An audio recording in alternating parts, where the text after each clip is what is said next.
Hey guys, I hope this video finds you safe and well. So in this video, I'm going to show you my oven roasted chicken stir fry. So it's really easy. And a lot of times when I make this, I actually prepare the whole thing earlier in the day. And then when it comes time to cook dinner, I just throw it in the oven and then dinner's ready in like half an hour. So this is a great, easy recipe.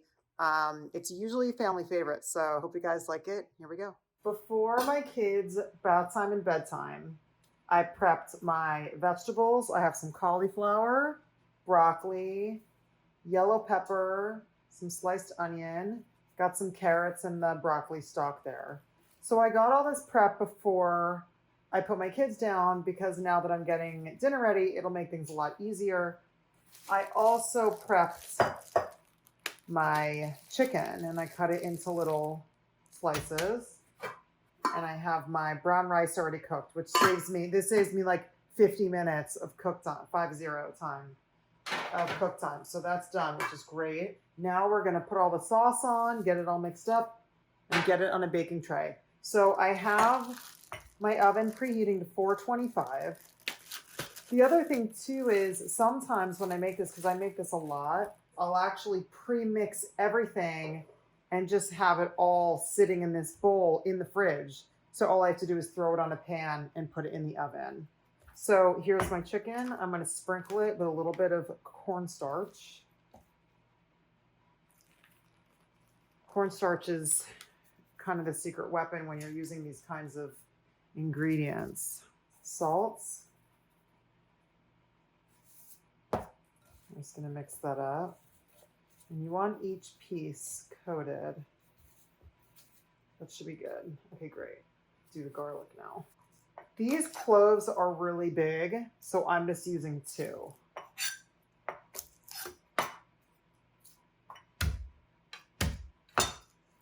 Get the skin off there.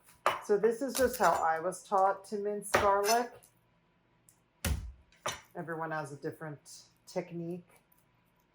This is just how my mom taught me. And it's nice. You always want a clean cutting board. Watch your fingies. And when I'm chopping, I always tuck my thumb under for safety. So if your garlic cloves are small, you might want to use 3 or 4, depending how much garlic you like. I also put garlic salt in this because I love garlic salt. So I'm going to use 2 of these cloves because they're big. All right, that's looking good. So now we're going to put everything in there.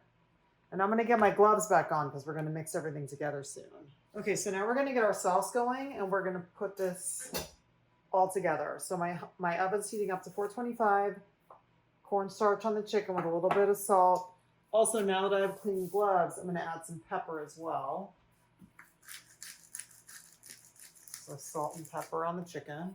Okay, so for the sauce, 1/2 cup of chicken broth. Mine was previously frozen, so it's got a little bit of little chunks in there, but that'll melt. And you're gonna do, I actually don't know how much I have in here, but you're gonna do about 1/3 cup of tamari. Looks like I'll have enough. 1/3 cup of that. And I'm gonna do a mixture of canola oil and toasted sesame oil. Toasted sesame oil is really strong, so you want to be careful with how much you use, but it's got such an awesome nutty flavor and really lends itself well to these kind of flavors. So in the 1/3 cup, I'm going to fill it 1/2 with toasted sesame oil and the other 1/2 with organic canola oil. Canola oil is just like a neutral oil. It's also got a high cooking point, so that's good. So I'm going to add my oils. Let's add a tablespoon of maple syrup. And this is awesome. It coats so well and gives a really nice flavor, but doesn't overwhelm. Now we're going to do about 1/4 teaspoon of garlic salt. I love this stuff. And we're also going to do about 1/4 teaspoon of ginger powder.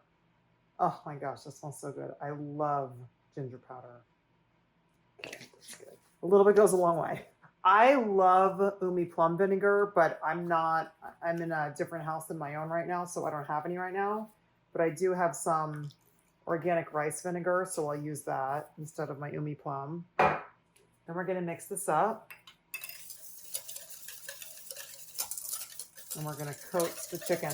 A lot of times when I make this, I'll mix all this all together and I'll just leave it in this bowl until it's cook time.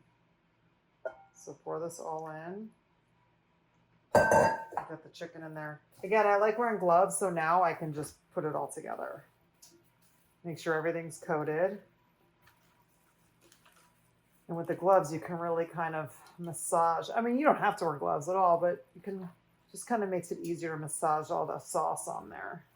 Okay, great. So that's all ready to go. So now I'm just going to get rid of my cutting board. And then this is my little biodegradable bag with all my food scraps. Throw in the garbage, easy cleanup. You can compost that, whatever you guys do.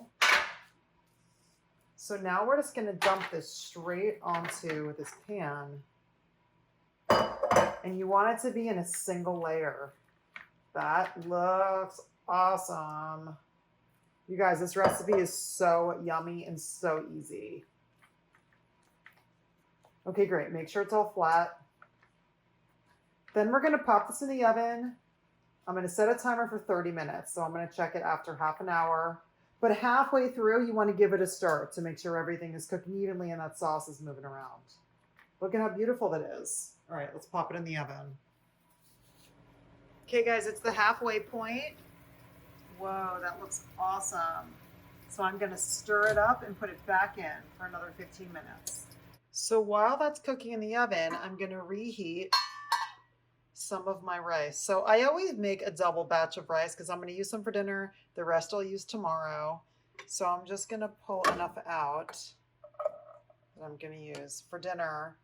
And I'm just going to reheat this with a little bit of butter. I only cooked this right before I put my kids down to bed. So it's really fresh. So I don't need to re-add some chicken broth and little brag, which is what I normally do. So I'm just going to add a little bit of butter and reheat this on low. Okay guys, just took it out of the oven. It looks awesome. Chicken is perfectly cooked and the vegetables are all cooked. Yummy. Okay, dinner is served. Another thing I do when I'm home is I add sliced water chestnuts and hot chili oil, and it's so good. But I did have some sesame seeds, so I'm going to sprinkle some sesame seeds on top. I just toasted them on the stove to bring out some of the nuttiness. And then I'm going to sprinkle that on top. Yum. I hope you guys like this video. Subscribe to my channel and turn on notifications so you know when I put up another one. I'll see you guys soon.